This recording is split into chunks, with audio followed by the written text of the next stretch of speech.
ॐ ज्ञानतिमिरन्धस्य ज्ञानाञ्जनाशलाकया चक्षुरुन्मिलितं येन तस्मै श्रीगुरवे नमः। श्रीचैतन्यमनोभीष्टं स्थापितं येन भूतले स्वयं रूप कदा मह्यं ददाति स्वपदान्तिकं। वन्देऽहं श्रीगुरून् श्रीयुतपदकमलं श्रीगुरून् वैष्णवांश्च श्रीरूपं साग्रजातं सगण रघुनाथान्वितं तं सजीवं साद्वैतं सावधूतं परिजनसहितं कृष्णचैतन्यदेवं श्रीराधा कृष्णपादान् सगण ललिता श्रीविशाखान्वितांश्च। हे कृष्ण करुणा सिन्धु दीनबन्धो जगत्पते गोपेश गोपिका कान्त राधा कान्त नमोस्तुते। तप्त कांचन गौरांगी राधे वृंदावनेश्वरी वृषभानुसुते देवी प्रणमामि हरिप्रिये। वाञ्छाकल्पतरुभ्यश्च कृपा सिन्धुभ्य एव च पतितानां पावनेभ्यो वैष्णवेभ्यो नमो नमः। जय श्री कृष्ण चैतन्य प्रभु नित्यानंद श्री अद्वैत गदाधर श्रीवासादि गौर भक्तवृंद। हरे Krishna Krishna Krishna Hare Hare Hare Ram Ram Ram Hare Hare. So we will continue from the place where we left. It is ninth chapter of second canto, 21st shloka. So we were seeing the wonderful description of the Vaikuntha Lokas as revealed to Lord Brahma, and then there is nice interaction between the Lord and the Supreme Lord and the Brahma. And in a short while, we are also going to see the Chaturshloki Bhagavatam that is going to appear in this chapter. Probably not today, but it'll come in some time. So this is a very wonderful conversation that is going on between the Supreme Lord and the Lord Brahma. And now let's get into this discussion. Varam varaye badram te varesham ma vivanchitam brahman shreya parishramah pumsam maddarshana vadihi. I wish you good luck, O Brahma. You may ask from me, the giver of all benedictions, all that you may desire. You may know that the ultimate benediction, as the result of all penance, is to see me by realization. So the Lord is telling that in the previous slokas we saw that the Lord was very pleased with Lord Brahma's austerities, and then now he's asking Brahma that, no, I am the best of all givers of benedictions. So now you can ask me whatever you want. And then he's also telling that the best benediction, that ultimate benediction or ultimate uh, means benediction means like the fortune or that thing which can be blessed upon, right? So the ultimate benediction is to see the Supreme Lord by realization. So that's the ultimate benediction. So that also the Lord gives information to Brahma. Okay, purport. The ultimate realization of supreme truth is knowing and seeing face to face the personality of Godhead. So that's the ultimate realization. Realization of the impersonal Brahman and localized Paramatma features of the personality of Godhead is not ultimate realization. When one realizes the Supreme Lord, one does not struggle hard to perform such penances. The next stage of life is to discharge devotional service to the Lord just to satisfy Him. So it's not just having darshan of the Lord. So then immediately after that, what follows is to discharge devotional service just to for the Lord's pleasure. In other words, one who has realized and seen the Supreme Lord has attained all perfection because everything is included in the highest perfectional stage. The impersonalist and the pseudo mystics, however, cannot reach this state. Text 22. Manishithanu bhavoyam mama lokavalokanam yad upashrutya rahasi chakartha paramam tapaha. The highest perfectional ingenuity is the personal perception of my abodes, and this has been possible because of your submissive attitude in performance of severe penance according to my order. Purport. The highest perfectional stage of life is to know the Lord by actual perception, by the grace of the Lord. This can be attained by everyone who is willing to discharge the act of devotional service to the Lord as enjoined in the revealed scriptures that are standard and accepted by the bona fide acharyas or the spiritual masters. For example, the Bhagavad Gita is the approved Vedic literature accepted by all the great acharyas such as Shankara, Ramanuja, Madhva, Chaitanya, Vishwanatha, Baladev, Siddhanta Saraswati, and many others. In that Bhagavad Gita, the personality of Godhead Sri Krishna asks that one always be mindful of him, always be his devotee, always worship him only, and always bow down before the Lord. Manmana bhavamat bhakto madhyajimam namaskuru. So that's what is mentioned here. And by doing so, one is sure to go back home, back to Godhead without any doubt. In other places, also the same order is there, that one give up all other engagements and fully surrender unto the Lord without hesitation. And the Lord will give such a devotee all protection. These are the secrets of attaining the highest perfectional stage. Lord Brahma exactly followed these principles without any superiority complex, and thus he attained the highest perfectional stage of experiencing the abode of the Lord and the Lord himself with all his paraphernalia. Impersonal realization of the effulgence of Lord's body is not the highest perfectional stage, nor is the stage of Paramatma realization. The word Manishita is significant. Everyone is falsely or factually proud of his so-called learning. But the Lord says that the highest perfectional stage of learning is to know him and his abode devoid of all illusion. So this is the highest perfectional stage. Is, Prabhupada is often he's comparing this with the Brahman realization and Paramatma realization. So more than that is to have the personal darshan of the Lord and to have the personal audience of the Lord and to be engaged in the service of the Lord. So these are all the most important aspects that are there. So, okay. So now let's get into the next sloka, text 23. Pratyadishtam maya tatra tvayi karma vimohite tapo me hridayam sakshar atmaham tapason nanga anaga. Anaga means a sinless one. Aga. So this is a very nice word. Aga means sin, and then anaga means like one who's sinless. And there is one demon that is killed by Krishna that is called Agasur. Agasur means the personification of sin. So he's here Brahma is called as Anaga, or the sinless personality. Translation: O sinless Brahma, you may know from me that it was I who first ordered you to undergo penance, where you were perplexed in your duty. Such penance is my heart and soul, and therefore penance and I are non-different. So it's a very, very powerful statement the Lord is making here. So when in the beginning of creation, when Brahma was first born, he couldn't able to see anyone. He was on top of a lotus flower, and then he went down to the stem, through the stem, and he went to the point of the root of the stem. Even then he couldn't able to find out. So the stem is sprouting from the navel of the Garbhodakashayi Vishnu, but still, even after going to the point of the root of the stem, so he couldn't able to find the Lord, because the Lord is so huge, and he is Lord Brahma himself is very, very small in comparison to him. And without the sanction of the Lord, or without the grace of the Lord, we cannot see the Lord. So in fact, when Krishna was personally present, only few could able to appreciate that him to be Supreme Lord. Otherwise, other people were thinking of, no, he's just an ordinary man and things like that. So that's how people actually perceived him.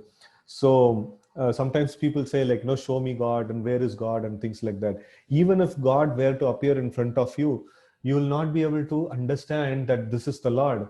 So for that, we need to have the grace of the Lord, and we need to have the devotion towards him. That is when we will be able to identify.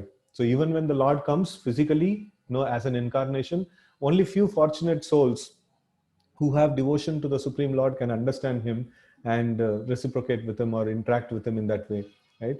So here we see that the Supreme Lord is telling that I am the one who instructed you. The voice that Brahma heard, Tapa, no, that you engage in austerity. So that particular voice is the Supreme Lord himself, no, who spoke, and that the Lord is clarifying to Brahma, no, that it is me who have spoken at that point in time. And you very nicely executed this penance, and this penance is my heart and soul, and therefore the penance and I are non-different. So this is very, very powerful, this one. So when we are doing this process of hearing Srimad Bhagavatam, so this is also one kind of a penance, and this is non-different from the Lord. And any austerity that we are doing, which are recommended in the scriptures and authorized by the the devotees of the Lord, the spiritual master. So such kind of a penance is very, very purifying and very rewarding, right? So because it is as good as the Supreme Lord, it is non-different from the Supreme Lord. Okay, purport. The penance by which one can see the personality of God at face to face is to be understood as the devotional service to the Lord and nothing else, because only by discharging devotional service and transcendental love can one approach the Lord, right? So the penance that results in seeing the Lord face to face is only devotional service. So this we discussed in the last session also.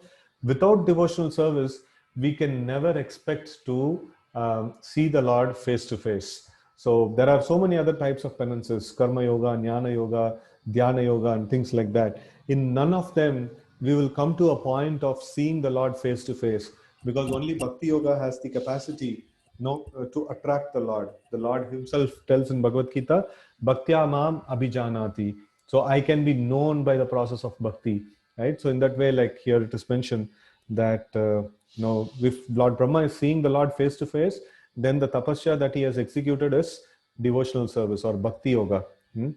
Such penance is the internal potency of the Lord and is non-different from him.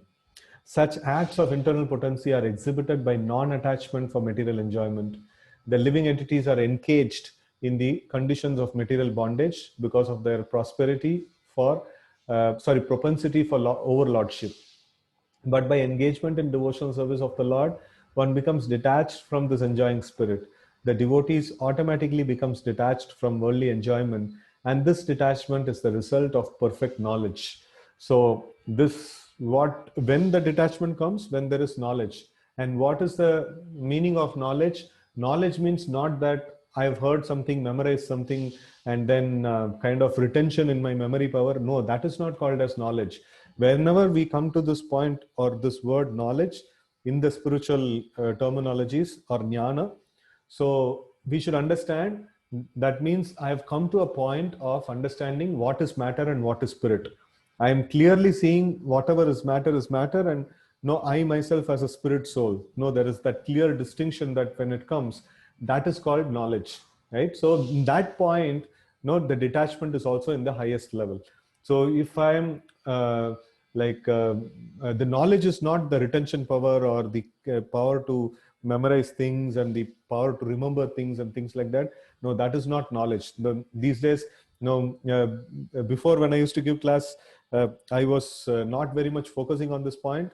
But then later when I kind of asked people about various things or had discussions with people, so then I understood, okay, when we speak about knowledge, what do people understand and what does the scriptures talk about?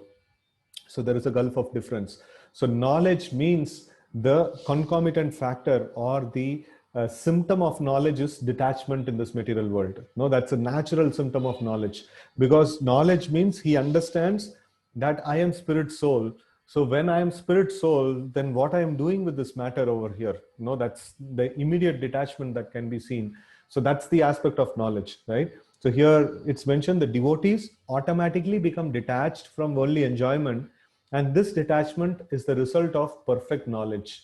So when I try to relate with Krishna, no, that is proper knowledge. Krishna is Supreme Lord and I am part and parcel of him and I am meant to serve him. So this is a perfect knowledge. And as and when my realization is growing in that direction, so then my knowledge aspect is properly and perfectly it's getting set in, and the concomitant factor or the parallel effect of this growth of knowledge is the detachment from worldly things, right? So that's the natural thing that arises. So therefore, the penance of devotional service includes knowledge and detachment, So this many times we have cited this sloka from first canto of Bhagavatam. What is that? Vasudeve Bhagavati Bhakti Yoga Prayojitah Janayatyashu Vairagyam Nanam Cha Yadahaitukam. So Vasudeve Bhagavati, like when I perform devotional service, Bhakti Yoga Prayojita, like when I perform devotional service towards Vasudev, so then what happens? Janayati Ashu Vairagyam, no, like it automatically comes, no, it automatically take birth, the detachment, right? So Janayati Ashu Vairagyam Jnanam Cha Yadahaitukam. So like detachment and knowledge automatically arises, no, in a perfect devotee. And what it takes to be a perfect devotee, very very simple. If we can chant and hear the mantra properly, not having any other thoughts coming in between, just simply thinking that many these days I kind of do another experiment while chanting. So if any thought comes, or later in the day I have to do this thing, so then I say, like, what's the guarantee that I'll live till then? No, there is no guarantee that I'll live till then, but then I'm thinking about these things. So no, let me just think in this way, that maybe another 5 minutes or 10 minutes, my life is off. That's all. Like, I'm not going to live anymore. So no, I don't have anything else to do. So if I get to know that another 1 hour or something like that is what I'm going to live, and that is chanting time, and then what's the point of thinking about anything else? Just simply focus on the holy name. So that kind of meditation was very nice and helpful for me to focus on the names. And whenever we focus on the names, like, we have so much, that's what is called as the namashraya. So taking shelter of the holy name. So if we properly take shelter of the holy name of the Lord, then automatically we will develop in our devotional service. More and more we will be able to realize ourselves. That is self-realization. Oh, I am spirit soul. No, I am different from this body. I am different from this matter. And everything, these things becomes crystal clear. And that knowledge comes with detachment on one side, and another side, immense bliss, from deep within the heart. So that's what we will actually experience when we grow in our Krishna consciousness. And for that, the most basic and simplest and easiest an important thing that needs to be done is, we must hear the holy name and nothing else. While chanting, we must just hear the holy name and nothing else. So if we are hearing so many other things, or if we are thinking about so many other things, so then it takes a lot of time. So this is a very, very important thing that every one of us has to work very hard. So some days it may be successful, some days it may not be, but the struggle is worth it. This is a very, very useful struggle. Every single day we have to struggle in this whole thing of chanting the holy names, and we have to keep up our consciousness, we have to keep up our focus on the names, and not letting the mind go here and there. So this is a very, very important aspect, right? So, and therefore the penance of devotional service includes knowledge and detachment, and that is the manifestation of transcendental potency. This is like when the Lord manifests in the heart, then automatically the knowledge and detachment comes. One cannot enjoy material illusory propensity if he desires to return home back to Godhead. So if we are desiring to go back to the spiritual world, so then we should not desire for anything material. So if we at all have something material desires, so in the initial process and things like that, so it is still okay. But then if we can carefully do this one process, that is carefully chanting the holy names of the Lord, all the spiritual perfection that is needed, everything will be like automatically awarded. Everything will automatically be awarded. So gradually we will get to that stage. So but then we can actually see that whatever material propensities that I have, I can see that I want to get back to the spiritual world, I want to be there. But then my mind and my thought process is having so much of material desires. So this will just tie me up over here, and very soon this life will get over, and then I'll have to take another birth and then suffer in the same way, right? So definitely, like the one of the aspects of knowledge that is mentioned in Bhagavad Gita is Janma Mrityu Jara Vyadhi Dukkha Dosha Anudarshanam. So to identify that birth, death, old age, and disease to be the actual causes of suffering. So that is knowledge. So if we if we can actually chastise our mind, saying that, see, so many times you have tried to enjoy this material world, and what is the result? Like, how much of enjoyment we have got? and no, there is only promise in future I may be happy and things like that. So how much of enjoyment I've got? No, it's flickering, no enjoyment, a little bit here and there, but then no, like overall, like I am put into so much of misery and distress and things like that. So no, I want to just go back to the spiritual world. I want to be with the Lord, and He is a personality that who's looking for us, no, who actually is looking for us, and He can satisfy us fully and completely in all respects. So no, we should develop the desire to attain the Supreme Lord, and we should develop the desire to go back to the spiritual world, right? So that's our original home, right? So we should try to develop that desire to get back to the spiritual world. Okay, one who has no information of the transcendental bliss in association of the Lord foolishly desires to enjoy the temporary material happiness. So this our desire for enjoying material world is coming basically because lack of understanding of the bliss that is there in association of the Lord. So it's like somebody who has never tasted some wonderful sweet preparation, is a poor guy, and he will never get the desire to taste it, and he will be eager to take only the simple food that is there at his disposal. So here we can see that once we understand the bliss that is in there in like in the transcendental association of the Lord, then definitely we will aim for it, right? In the Chaitanya Charitamrita, it is said that if someone sincerely wants to see the Lord and at the same time wants to enjoy this material world, he is considered to be a fool only. One who wants to remain here in the material world for material enjoyment and has no business entering into the one who wants to remain here in the material world for material enjoyment has no business entering into the eternal kingdom of God. The Lord favors such a foolish devotee by snatching all that he may possess in the material world.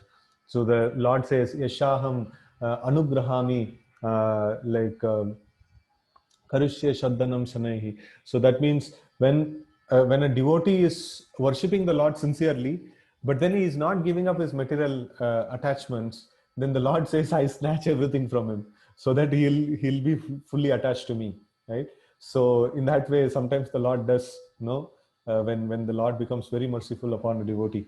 If such a foolish devotee of Lord tries to recoup his position, then the merciful Lord again snatches away all that he may have possessed. By such repeated failures in material prosperity, he becomes very unpopular with his family members and friends. In the material world, the family members and friends honor persons who are very successful in accumulating wealth by any means. The foolish devotee of the Lord is thus put into forcible penance by the grace of the Lord, and at the end, the devotee becomes perfectly happy being engaged in the service of the Lord. Therefore, penance and devotional service of the Lord, either by voluntary submission or by being forced by the Lord, is necessary for attaining perfection. And thus, such penance is the internal potency of the Lord. Right? Very, very, what is it, a startling kind of a section it is, where it's nicely mentioned that the difficulties that we undergo in the material world is actually a mercy of the Lord. In the whole process, we are able to realize the Lord, we are able to become more, we are able to remember the Lord, we offer prayers to Him, and then we develop a nice, thick relationship with the Lord, and that helps in paving the path back to Godhead for us. And this kind of austerities and difficulties that a devotee may endure in the path of Krishna consciousness, it is non-different from the Lord, and that kind of difficulties is the internal potency of the Lord. It is very, very purifying. One cannot, however, be engaged in the penance of devotional service without being completely free from all sins. As stated in Bhagavad Gita, only a person who is completely free from all reactions of sins can engage himself in the worship of the Lord. No? Esham tvantagatam papam jananam punya karmanam thedvanda moha nirmukta bhajante mam drida. Brahmaji was sinless, and therefore he faithfully discharged the advice of the Lord, tapa, tapa, and the Lord, being satisfied with him, awarded him the desired result. Therefore, only love and penance combined can please the Lord, and thus one is able to attain his complete mercy. He directs the sinless, and the sinless devotee attains the highest perfection of life. Okay, text 24. Srijami tapasai vedam grasami tapasa punah bibrami tapasa vishvam viryam me duscharam tapah. I create this cosmos for such penance. I maintain it by the same energy and I withdraw it by the same energy. Therefore, the potency is penance only. So very, very amazing sloka. So the tapasya that a person is doing, that is what is the driving force. That's what is the creating force, maintaining force, and the annihilating force of this world. So this penance and austerities are the greatest treasure, that devotee can have. Purport: in executing penance, one must be determined to return home back to Godhead and must decide to undergo all types of tribulations for that. So, this goal is very important. If the goal is different, so then all the penance that we have done, we have exchanged for something very cheap, something very dispensable, right? So, we have to aim at the going back to the spiritual world or attaining the Supreme Lord. That should be our aim, and for that aim we should try to work very hard, and we should try to take all the austerities and tribulations and things like that. So if we are taking a lot of penances, but then the goal is not for going back to the spiritual world, so then it is not of a much use. No, it is a cheap exchange that we have done. Okay, even for material prosperity and name and fame, one has to undergo severe types of penances. Otherwise, no one can become an important figure in the in this material world. Why then should there be why then should there not be severe types of penances for the perfection of devotional service? An easygoing life and attainment of perfection in transcendental realization cannot go together. No, very important statement. I'll read it again. An easygoing life and attainment of perfection and transcendental realization um, cannot go together. The Lord is more clever than any living entity. Therefore, he wants to see how painstaking the devotee is in devotional service. The order is received from the Lord either directly or through the bona fide spiritual master. And to execute that order, however painstaking, is a severe type of penance. One who follows the principle rigidly is sure to achieve success in attaining the Lord's mercy. Right? So this is the way the penances are the root of devotional service, the heart of devotional service. And when we do that, and when the Lord becomes pleased, so then we get more realization about the Lord. No, it is not by studying and understanding I'll be able to understand Him. So I have to do something which will please the Lord, and when that act pleases the Lord actually reveals more things to us. Right. So that's the way of devotional advancement. Okay.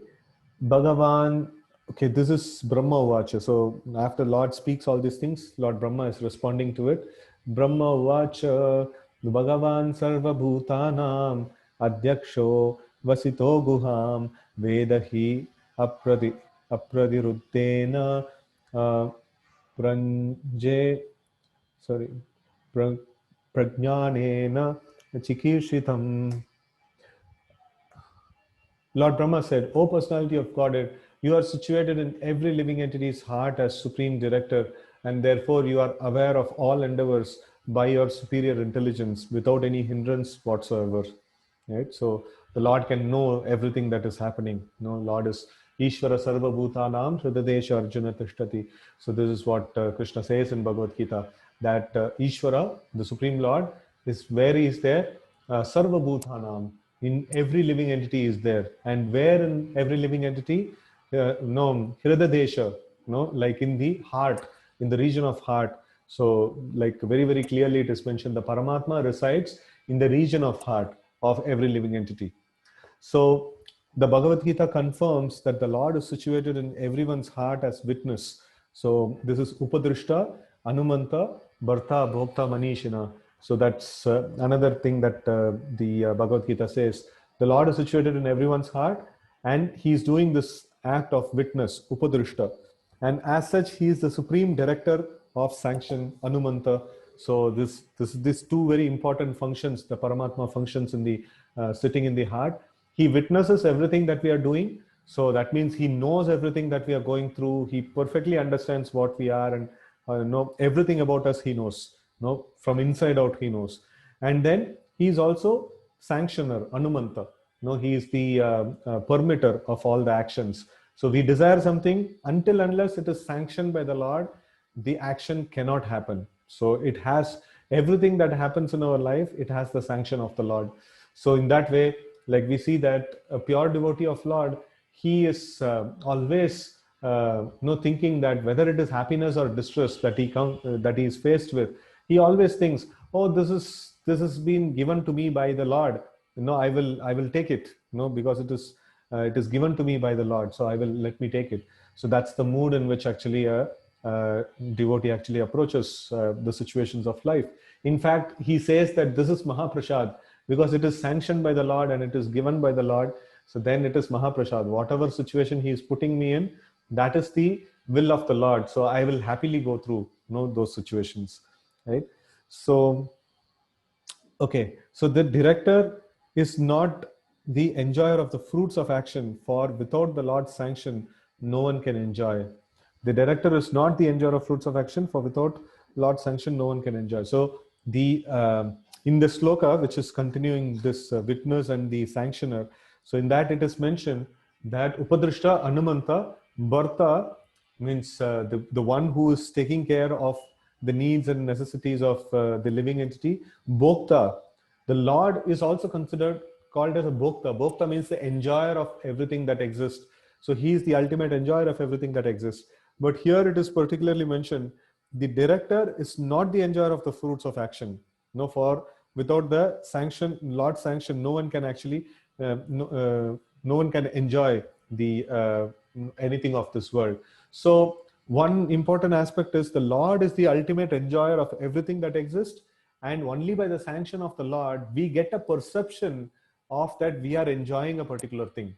No, if, for example, if we are seeing something and we are seeing a wall which is painted yellow color, so it is first the Lord has to see, and first the Lord has to, means it is the Lord who is actually getting the perception, and he is giving us the perception that you are seeing a wall which is of yellow color, right? So that's how deeply we are connected with the Lord. And without the sanction of the Lord, nothing can happen. No one can enjoy anything, no one can get anything, right? So that's the very, very tight connection that is there. So the sanctioning aspect of the Lord is very tight connection.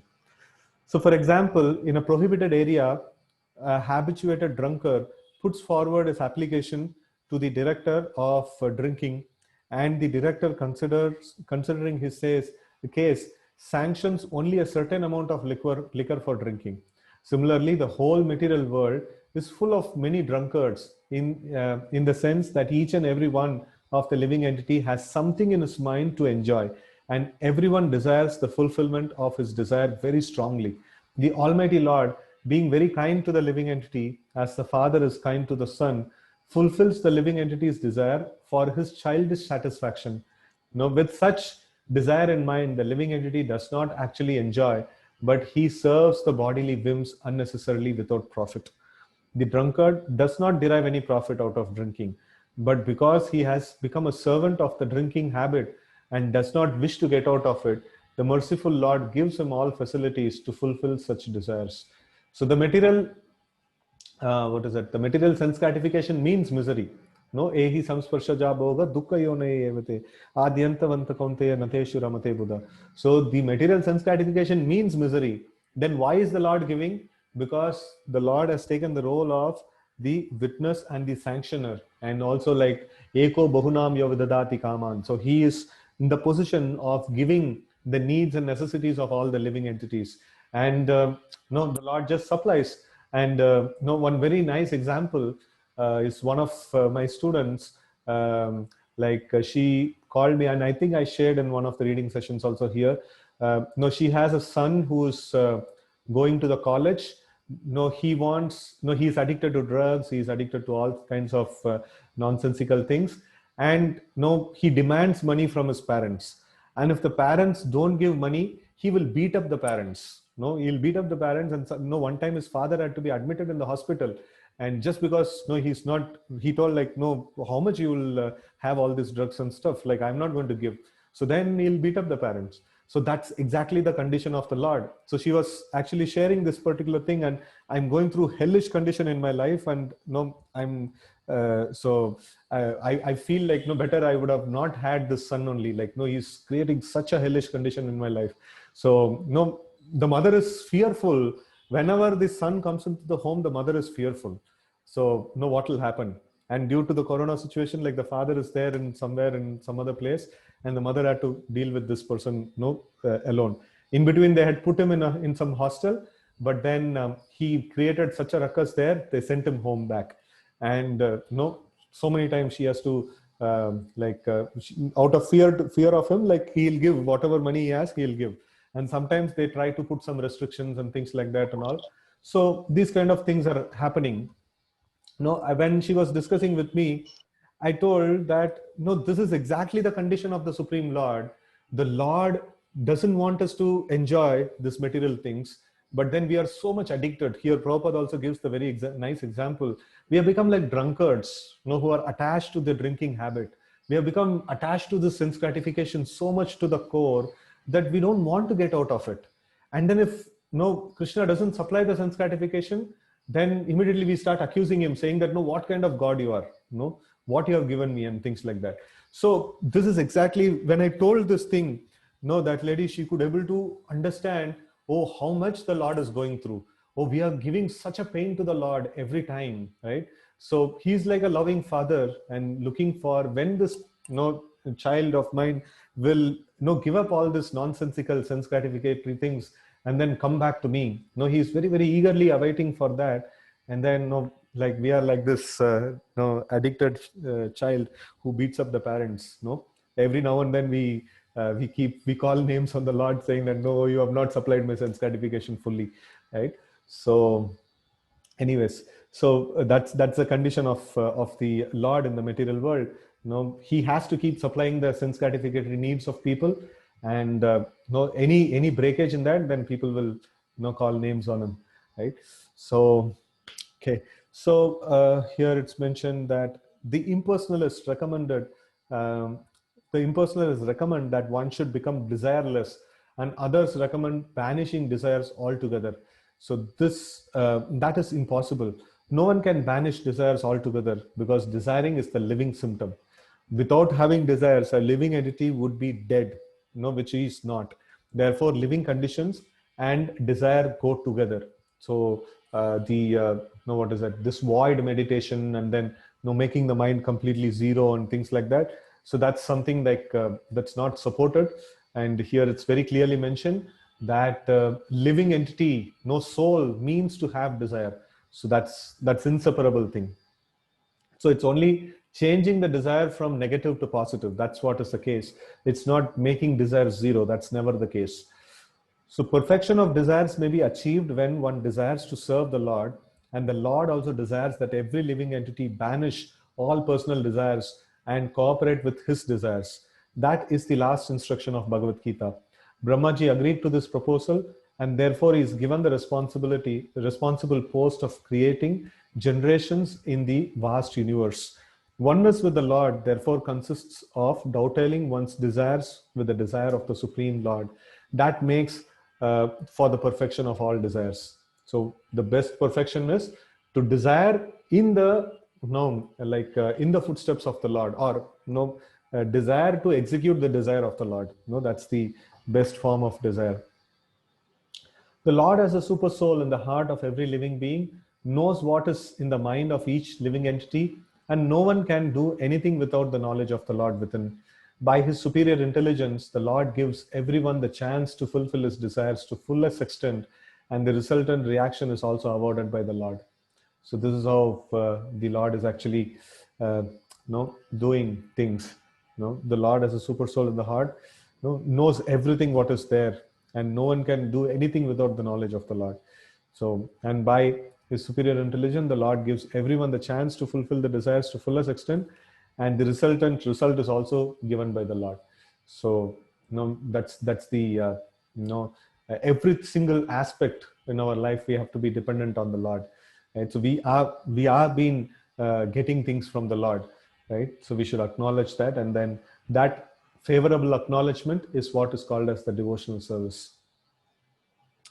Okay, text 26.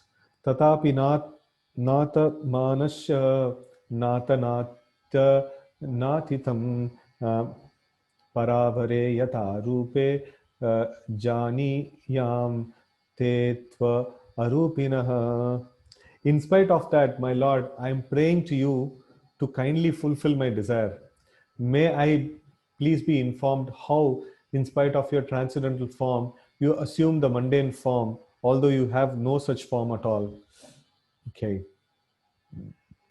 Just we will refer to the previous, this one.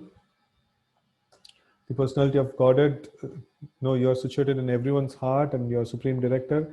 Therefore, you are aware of all endeavors by your superior intelligence without hindrance whatsoever. So, and then here, Brahma is asking, in spite of that, my Lord, I am praying to you to kindly fulfill my desire. May I please be informed how, in spite of your transcendental form, you assume the mundane form, although you have no such form at all. Okay, next sloka we will read. Yatatma maya yogena nana shakti upabrimhitam vilum pan vishrajan gruhnan bibrad atmanam atmana. And please inform me how you, by your own self, manifest different energies for annihilation, generation, acceptance, and maintenance by combination and permutation. So, like all these questions is going to result in the Chaturshloki Bhagavatam. The Lord is going to answer all of them in just 4 shlokas, and that's the original Bhagavatam that was given by the Supreme Lord Himself to Lord Brahma. And then, further, the expansion, what the version of Bhagavatam that we have is when so many other pastimes of the Lord and so many other interactions of the devotees. So when all those things gets compiled, so then the Bhagavatam become 18,000 slokas long, right? So the mool slokas of the Bhagavatam is the 4 slokas that is going to appear in this chapter.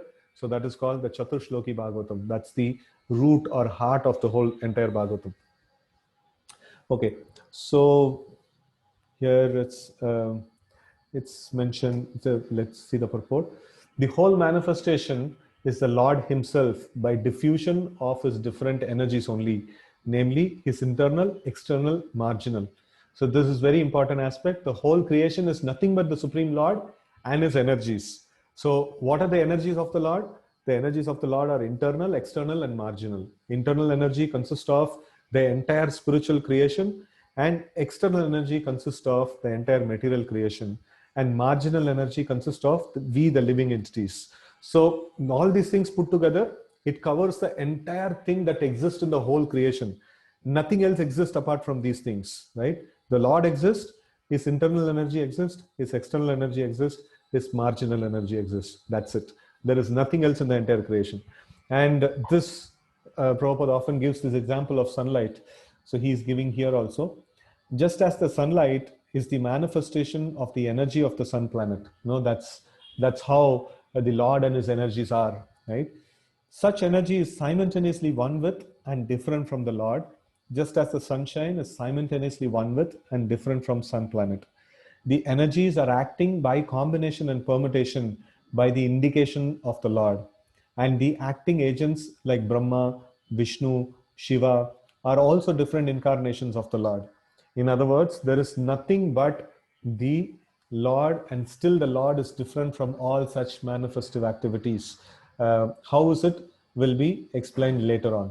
No, Maya tatamidam sarvam jagat avyaktamurtina matstani sarva bhutani naham teshu avastita. Right. So this is the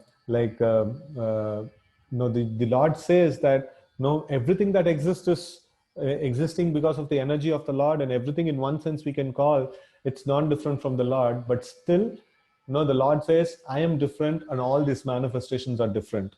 So, that's the simultaneous oneness and difference. So the energy of the Lord is non-different from Him, and at the same time, it is also different in particular aspects. No? So text 28.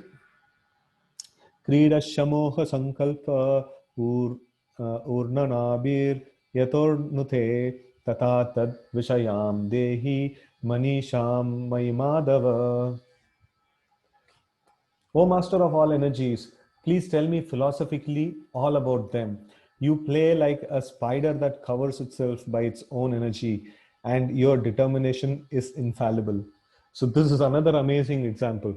So, the spider is covered by its own energy, right? The cobweb, how does the cobweb gets manifested?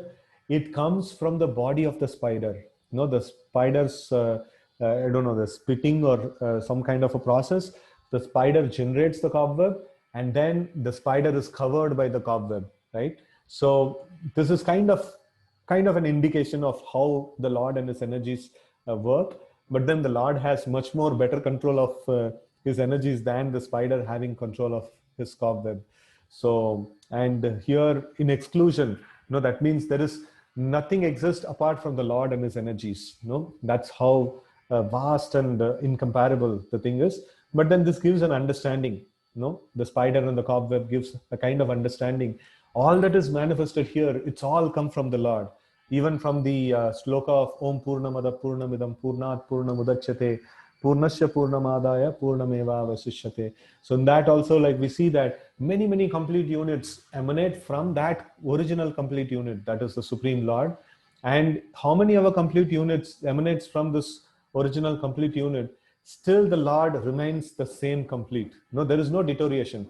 If so many universes have been created from the body of the Lord, did the Lord diminish in his capacity and power? No, he is still the same complete person, right? So that's the this one. So if we can get that kind of an understanding from the spider and the cobweb, so where the full cobweb manifests. So is the spider has lost anything? No, he has not lost anything. He is still the same, right? So, okay, let's see the purport. By the inconceivable energy of the Lord, every creative element has its own potencies, known as the potency of the element, the potency of knowledge, and the potency of different actions and reactions. By a combination of such potencies of the Lord, there is manifestation of creation, maintenance, and annihilation in due course of time, and by different agents like Brahma, Vishnu, and Maheshwara. Brahma creates, Vishnu maintains, and Lord Shiva destroys. But all such agents and creative energies are emanations from the Lord, and as such, there is nothing except the Lord, or the one supreme source of different diversities. The exact example is the spider and the spider's web. The web is created by the spider and it is maintained by the spider. And as soon as the spider likes, the whole thing is wound up within the spider. The spider is covered within the web. If an insignificant spider is so powerful to act according to its will, why can't the Supreme Being act by his supreme will in the creation, maintenance, and destruction of the cosmic manifestation? By the grace of the Lord, a devotee like Brahma, or one who, or one in his chain of disciplic succession, can understand the Almighty Personality of Godhead, eternally engaged in his transcendental pastimes in the region of different energies. Right? So the Lord manifests through his internal energy. The Lord performs his pastimes through his internal energy, and Lord creates by his energies, and everything is done by his energies, right? So Parasya Shaktir Vivadaiva Shuyate Swabhaviki Jnana Bala Kriyacha. So like that. Then next sloka, text 29. Bhagavat Chikshitham Aham Karavanihi Atindrita Nehamana Praja Sargam Bedya Badhyeyam Yad Anugrahat. Please tell me so that I may be taught in the matter by the instruction of personality of God, and may thus act instrumentally to generate living entities without being conditioned by such activities. So here Brahmaji is telling that please educate me in all these things so that I can be well informed, and then I can create the living entities, which is my task right now. And then by doing all these things, let me not be affected by the material contamination. I have to create this further creation of the material world. To some point, the Lord personally does. That is called the Sarga, or the primary creation. And then the further creation is done by Lord Brahma. So that is called the Visarga. And Brahmaji is telling that I'm going to deal with the matter. I'm going to create this material world. And I want to be sure that I should not be touched by these material qualities. So that's the anxiety of Brahma that is there. Purport: Brahmaji does not want to become a speculator dependent on the strength of his personal knowledge and condition of material bondage. Everyone should know in clear consciousness that one is in the execution of all activities an instrument.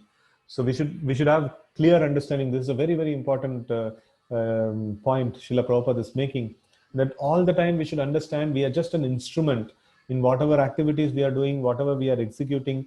No, we should always understand I'm just an instrument. The Lord is the actual driver. The Lord is the actual person who wants to who's trying to execute things in this world. So when I have such kind of an idea, so then I can be more cooperative with the Lord. Imagine you have an instrument like pen. You take the pen for writing, and if the pen has its own will, and then it's just going here and there, and it is not cooperating with you, so then you'll be irritated, right? So your job will not be done.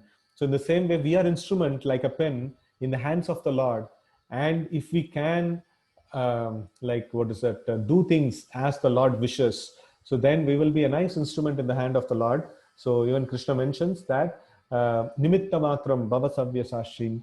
So like, just become an instrument in my hands. I will direct you whatever is needed to be done. So in the same way, like, we also should become an instrument in the hands of the Lord for executing his activities and for executing things for his will, right? So that's the best way of doing things. Okay. A conditioned soul is instrumental in the hands of external energy, Gunamayi Maya, or the illusory energy of the Lord. And in the liberated stage, the living entity is instrumental to the will of the personality of Godhead directly, right? So anywhere we have to be subordinate to somebody's will, right? So there is this sloka sometimes we had discussed: Kama dinam katina katita palita durnideshas tesham jatamayi na karuna na trupano pashanti uchrajjaita natayadupate samprutam labda buddhis tvamayatam tvamayatam abhayam mam ning shvatmadashe. So like tvamayatam sharanam abhayam mam ning shvatmadashe. So it says that I have been serving this kama dinam, kama, krodha, lobha, moha, mada, and matsarya. So lust, anger, greed, envy, pride, illusion, and things like that. So I've been serving these 6 enemies since so long. Kama dinam katina katita palita durnideshas. So for so long I've been serving them. They have never been merciful to me. They have always extracted service from me, and they have always made me run from pillar to post, but they have never given me any satisfaction or any like even a leave from their service and things like that. They have constantly been tormenting me. But then Utsujjaita Natayadupate Samprutam Labda Buddhis. Just now I have got some good intelligence and I'm trying to serve the Yadupati, or the Supreme Lord Krishna. And like, I've taken shelter of him and I'm trying to serve him. And this is the awakening of proper intelligence, right? So we have to either be under the dictation of Kama, Krodha, Lobha, Moha, and Mada, Matsarya, or otherwise we have to be under the dictation of the Supreme Lord as he directs, right? So this so-called independence is actually not a very viable thing. We are not independent entities. We are dependent entities. Either we have to be there under the care of the Lord or under the care of material nature.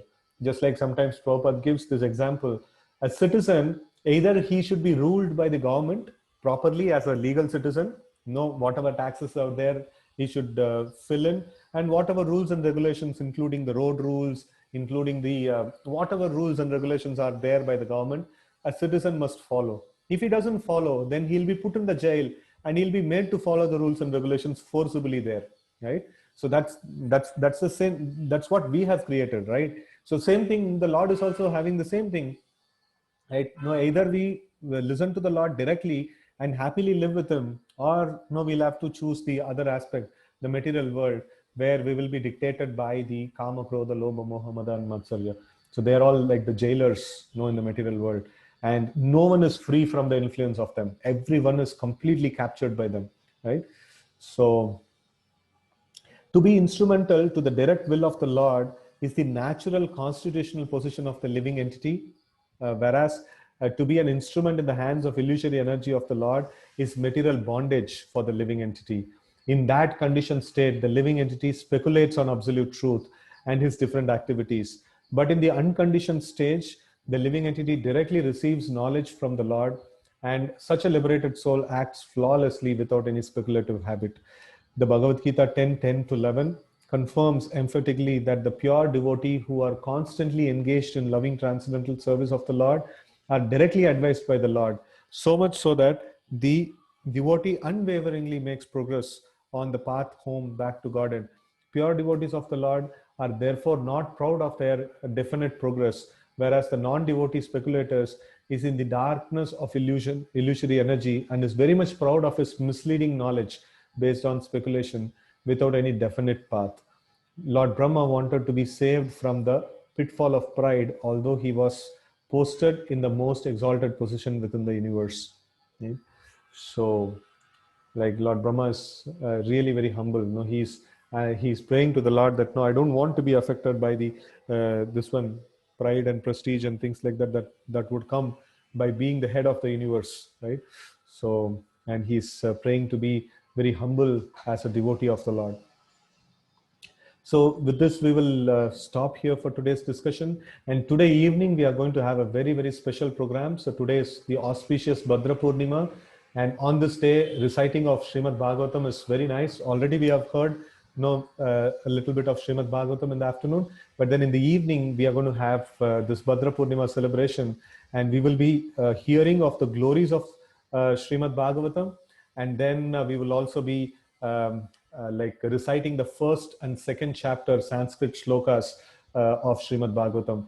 And then we will have the Sankalpa ceremony for all those who are donating Srimad Bhagavatam. That's the last 10-15 minutes.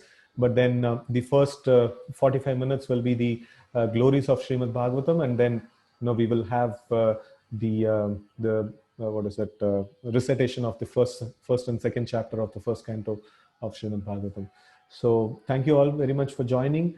Eager to meet you all back in the evening as well. So now let's finish the session here. Grantaraj Srimad Bhagavatam ki jai, Gaur Bhakta Vrinda ki jai, Srila Prabhupada ki jai. Hare Krishna.